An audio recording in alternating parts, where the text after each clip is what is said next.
Flestir þekkja Biblíu þegar þeir sjá hana. Hún oft svona stór svört bók, gjarnan með svona gylltum krossi og kannski með svona borða sem hún notar sem bókamerki. Og flestir vita það líka að Biblían fjallar Guð og Jesú og svona.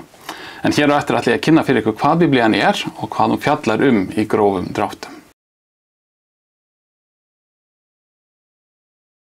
Það engin spurning það að Biblían sameiginlegt trúarit kristinna manna sama hvaða kirkjulit þeir tilheyra. Eða kannski réttar að segja að Biblían séu sameiginleg trúarit því að Biblían í rauninni safn 66 bóka og bréfa. Sjálft orðið Biblía grískt og merkir einfaldlega bækur eða rit. Í sumum prentuðum útgáfum, eins og þessari hér, þá einnig að finna svokölluð apókrýfurit. Þau í rauninni ekki hluti ritningarinnar, en það má líta á þau sem ágætis ítarefni og hafa þau verið til mörg þeirra í meira en 2000 ár. Ég ætla hins vegar ekki að tala þessi apókrýfurit í þessari kynningu. Mestur hluti Biblíunnar frásögn og skiptist í nokkra hluta. Það þessi frásögn sem ég ætla að kynna fyrir ykkur og þá þarf að stikla á mjög stóru og mun vanta mörg mikilvæg atriði. Að auki frásagnarinnar að finna spátansbækur sem að mörgu leyti niðurritaðar prédikanir. Það að finna bréf, sálma, viskurit, ættaskrár og sitthvað fleira. Allt þetta tengist einhvern veginn megin frásögn Biblíunnar og það ekki hægt að skilja þessi bréf án frásagnarinnar. Ef við skoðum frásögnina í Biblíunni þá má oft skipta henni í tvennt. Oft henni skipt í Gamla testamentið sem sagan áður en Jesús fæddist og Nýja testamentið sem þá sagan eftir að hann fæddist. Við getum nýtt okkur þessa skiptingu en síðan skipt henni aftur í tvennt. Þá fáum við 4 megin hluta. Fyrsti hlutin frumsagan, þar á eftir kemur saga Ísrael, svo kemur sagan Krist eða sagan Jesú og að lokum saga frumkirkjunnar. Fyrstu 11 kaflar Biblíunnar frumsagan og það að mörgu leyti inngangur allra Biblíunnar. Hér að finna sögunar sköpun heimsins, Adam og Evu, Kain og Abel, Nóa og Nóaflóðið og að auki Babelsturnin. Þessar sögur gera grein fyrir 3 meginatriðum sem þarf að hafa í huga þegar Biblían lesin. Í fyrsta lagi þá það að allir hlutir byrja með Guði. Fyrsta Mósebók segir frá því að það Guð sem skapari og upphaf alheimsins. Þess vegna það líka þannig að allur heimurinn tilheyrir honum. Þar með talin maðurinn eða mannveran sem Guð skapaði sem eftirmynd af sjálfum sér. Það í þessu sem mikla verðmæti mannsins eða mannverunar felst, að vera sköpuð sem eftirmynd Guðs. Manninum var svo gefið að njóta sköpunarinnar, vernda hann og rækta og hann þarf að lokum að standa skil á þessu verki. Í öðru lagi þá það að maðurinn, þar að segja Adam og Eva, gera uppreisn gegn Guði. Og þessu uppreisn breytir þeim og það breytir öllum afkomendum þeirra til frambúðar, bæði manninum og sambandi hans við Guð. Fyrst Guð góður og Guð sjálf skilgreiningin á kærleika og því að vera góður, þá getur uppreisn gegn honum aldrei verið nema eitthvað annað. Hún getur aldrei verið góð, uppreisn gegn Guði getur aldrei verið kærleikur eða kærleiksrík. Þetta það sem við köllum synd, uppreisn gegn Guði og breytt eða öllu heldur skemmt eðli mannsins. Frá þessu skemmda eðli spretta síðan öll ill verk og allt illt athæfi. Í þriðja lagi þá þarf að lagfæra þetta sem maðurinn hefur skemmt og það reynist ekki vera neitt lítið mál. Frumsagan kennir það að jafnvel Nóaflóðið, stórt vatnsflóð sem þreif burtu illskunni í heiminum, jafnvel það var alls ekki nægilegt. Það þurfti að gera eitthvað sem var, mun róttækara. Og það þetta eitthvað sem að restin af Biblíunni svo fjallar Hvað ætlar Guð að gera til að lagfæra heiminn? Langstærsti hlutinn af Gamla testamentinu saga Ísrael og þá sögu má auðvitað skipta í nokkur minni tímabil. Fyrsta tímabilið feðrasagan sem viðfangsefni fyrstu Mósebókar og byrjar í kafla 11 eða í lokkafla 11 og í kafla 12. Hér sagt frá því hvernig Guð velur Abraham til að vera ættfaðir Ísraelsmanna ásamt konu sinni Söru.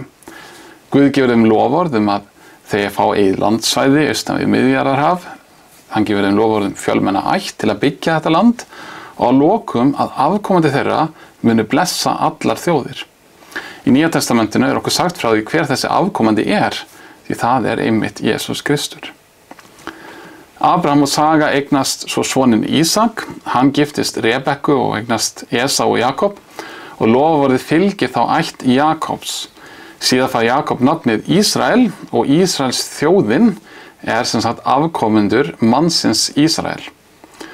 Ísrael fær 12 syni sem skipta þjóðinni þá í 12 ættkvíslir. Sumar þessara ætta fá síðar ákveðin hlutverk, til dæmis koma konungarnir frá afkomendum Júda og prestar og levítar frá afkomendum Leví.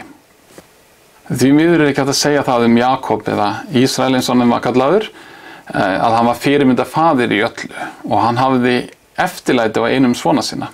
Það var svo næst yngsti sem hét Jósef og það olli skiljanlega öfund og bræður hans gengu síðan svo langt að þeir seldu hann í þrældóm til Egyptalands.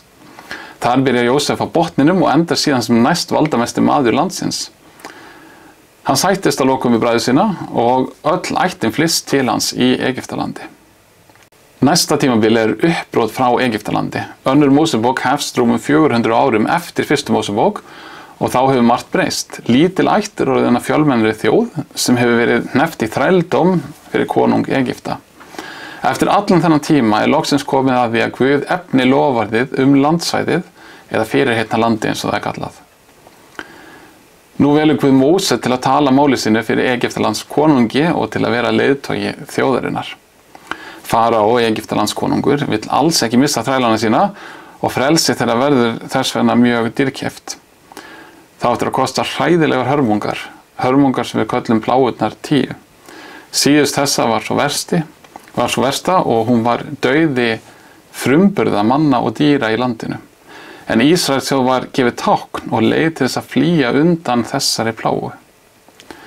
Á hinu tiltekna kvöldi þegar plágan átti að ganga í garð, áttu Ísraelsmenn að slátra lambi og steikja það yfir eldi og borða það svo kvöldið ásamt ósýrðum brauðum. Blóði lambsins var strokið á dýrastafi hússins og merkti það íbúa hússins. Þannig að þeir voru þá ósnortnir af plágunni. Daginn eftir 10. pláguna gaf Faraó loksins faraleyfi til Ísraels þjóðar og þeir héldu af stað í áttina að fjallinu mikla á Sínæskaga. Á leiðinni gerðist mikið kraftaverk þar sem Guð þurrkaði upp Rauðahafið fyrir Ísraels þjóð og lokaði svo yfir hersveitir Egypta sem veittu þeim eftirför. Við Sínaífjall má segja að Ísraels þjóð hafi verið formlega stofnuð sem þjóð og þeim var gefinn sáttmáli Guðs. Í þessum sáttmála að finna nokkurs konar stjórnarskrá þjóðarinnar en einnig almenna opinberun á vilja Guðs. Í sáttmálanum að finna siðareglur, eins og boðarinn 10, ýmsar reglur stjórn Ísraels þjóðar og þar með talin hegningalög. Þar að finna reglur trúariðkun, til dæmis reglugerðir musterið sem átt að byggja, presta, hátíðir og fórnir og svo framvegis.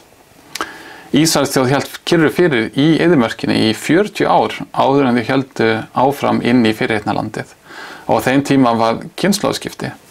Móses sjálfur dó og Jósúa tók við sem leiðtogi þjóðarinnar. Næsta tímabil landnámstíminn og það þá leiðtogi þjóðarinnar Jósúa sem leiðir hana austur fyrir landið og kringum Dauðahafið. Hér þarf Ísrael að berjast fyrir landinu og leggur fyrst undir sig borgina Jerikó norðan við Dauðahafið og smám saman all landið, fyrst miðhlutan og svo suður og síðan norðurhluta landsins. Þá því skipt meðal ættkvíslana. Að þessu loknu tekur svo við daglegt líf þjóðarinnar og gengur þá í garð tími dómarana. Hann einkennist af því að eftir dauða Jósúa var engin greinilegur leiðtogi í landinu og þá féll í verkahring dómarana í landinu að leiða það. Dómarabókin segir frá þessu tímabili og lýsir því að mestu sem tíma mikillar hnignunnar. Fólk hefði sér nákvæmlega eins og þeim sýndist, þó með nokkrum undantekningum. Og Rutarbók, sem eigin bók í Biblíunni, bara 4 kaflar, hún lýsir því einmitt hvernig slík undantekning lítur út.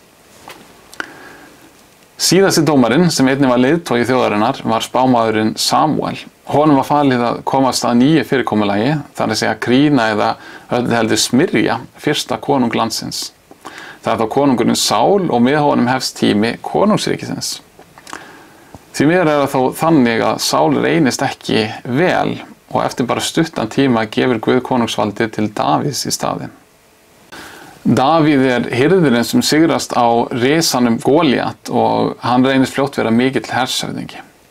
Eftir dauða Sál tekur hann endilega við sem konungur og Davíð þá lýst sem manni eftir hjarta Guðs sem gerir vilja hans. Og það getur komið lesanum svolítið á óvart því að Davíð langt frá því að vera gallalaus. Biblían segir frá nokkrum skelfilegum atvikum þar sem hann átti sök. En þó Davíð frábrugðinn fyrir hennar sínum með þeim hætti að Davíð iðrast þegar honum gerð grein fyrir sök sinni. Og þá honum líka fyrirgefið.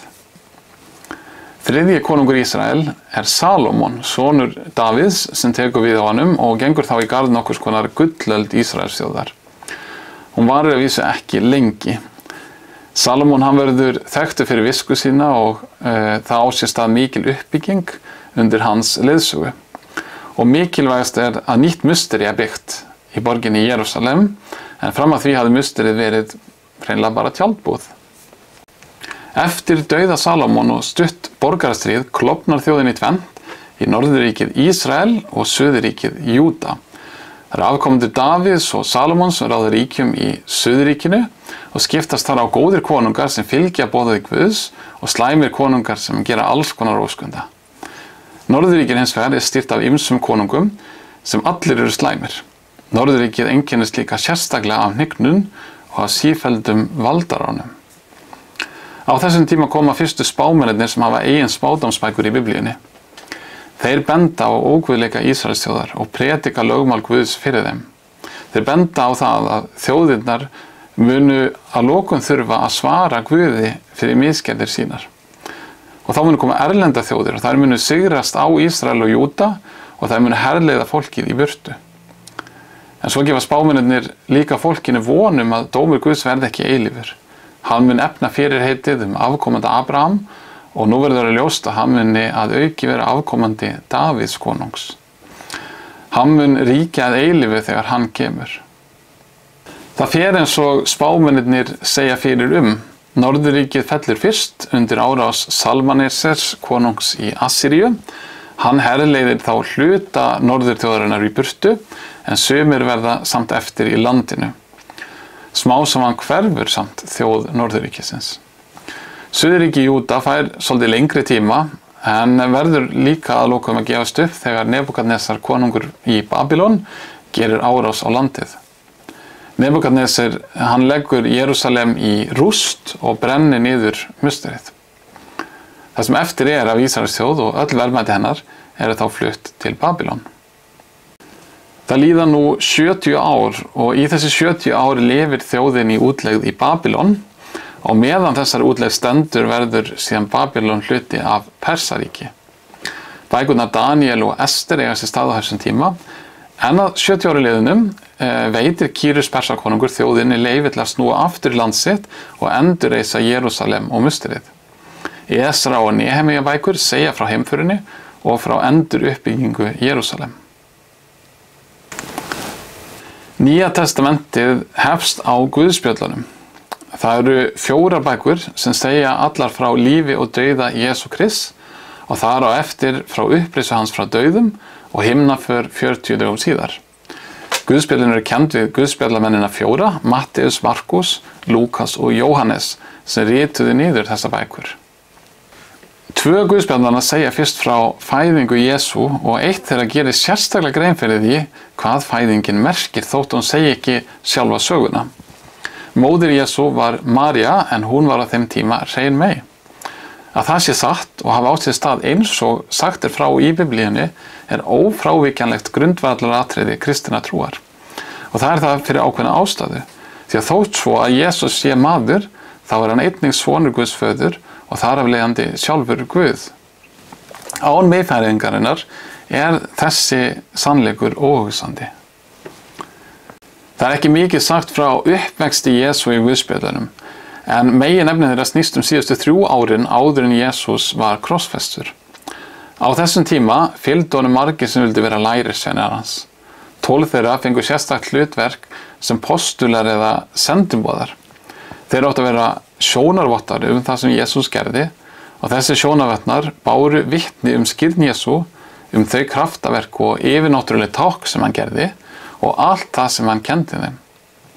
Þá báru þeir þess vitni að Jesús var handtekinn, að hann var húrðstryktur, dæmdur til dauða og krossfestur. Eftir dauða hans var hann greftraður, en á 3. degi reis hann upp frá dauðum og birtist lærisveinunum yfir 40 daga skeið. Að lokum fór hann svo aftur upp til himna og gaf lærisveinum sínum boð það að bera boðskapinn hann út allan heim. Síðari hluti Nýja testamentisins og síðasti hluti Biblíunnar saga frumkirkjunnar og ýmis bréf sem eru skrifuð innan hennar. Postulasagan segir frá fyrsta kristniboðinu og útbreiðslu kirkjunnar frá Jerúsalem, norður til núverandi Tyrklands og áleiðis til Grikklands og alla leið til Rómaborgar. Hér bætist í hóp postulina gyðingurinn Sál, sem síðar þekktur sem postulinn Páll. Fyrstu söfnuðirnir sem voru stofnaðir á þessum svæðum hafðu ýmislegt að glíma við. Það gat verið bæði leiðindi eða jafnvel ofsóknir frá gyðingum eða frá samfélaginu sem var heiðið og leit sannarlega ekki blíðu auga á útbreiðslu kristinnar trúar. En það gat einnig verið ágreiningur innan safnaðarins eða jafnvel þeirra á milli. Til að aðstoða söfnuðina í þessum málefnum voru send ýmis bréf með kennslu og predikun. Sum þessara bréfa að finna í Nýja testamentinu og þá sérstaklega bréf Páls postula. Síðasta bók Biblíunnar Opinberunarbók Jóhannesar og hún rituð sem bréf til 7 safnaða í vesturhluta núverandi Tyrklands. Þessi bók glímir að mörgu leyti við spurninguna: hvar Kristur þegar söfnir hans mæta ofsóknun og þurfa að þola þjáningu af ýmsu tagi, meðan óvinum Krists og kirkja hans virðist ganga allt í haginn? Bókin predikar ennfremur komandi dóm og endurnýjun heimsins þegar Kristur mun koma aftur á skýjum himins. Nú þetta megin frásögn Biblíunnar og það augljóst að ég þurfti að stikla á mjög stóru og auðvitað margt sem hefur verið ósagt. Svo mun ég segja meira frá merkingu sögunnar í seinni myndskeiðum. Þú mátt endilega íta á áskrift eða jafnvel á bjölluna til að fá tilkynningu þegar ný myndskeið koma á rásina og ég þakka fyrir það að þú deilir og talir vel Megi friður Guðs vera með þér.